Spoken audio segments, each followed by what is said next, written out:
तमाम भोजपुरी भैया लोग के पैर छू के प्रणाम कर रहल बानी। हम आप लोग के छोट भाई राइटर और सिंगर राकेश रंगीला।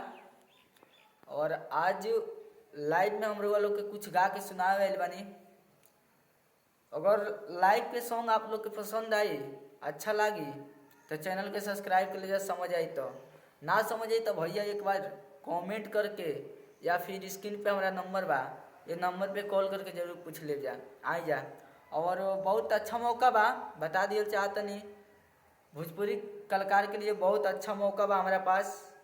और बहुत सुनहरा मौका बा, लाभ उठा सके जा, सॉन्ग लिखवा सके जा तो आई जा। सबसे पहले आप लोग के पसंदीदा एगो सॉन्ग सुनाओ तनी, पसंद आई तो चैनल सब्सक्राइब और कॉल जरूर करके पूछो जा। कैसे एगो देवर अपना भौजाई से प्रश्न करता, कैसे कहता,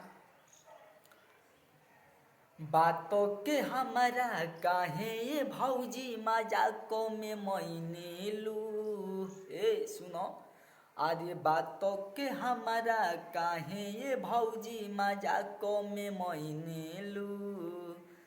तो बताओ ये भौजी साड़ी के नीचे तू कैथी पहने लू। अरे बताओ ये भौजी साड़ी के नीचे तू कैथी पहने लू। अरे बातों के हमारा काहे ये भौजी मजाकों में मैंने लू। तो बताओ ये भौजी साड़ी के नीचे तू कैथी पहने लू।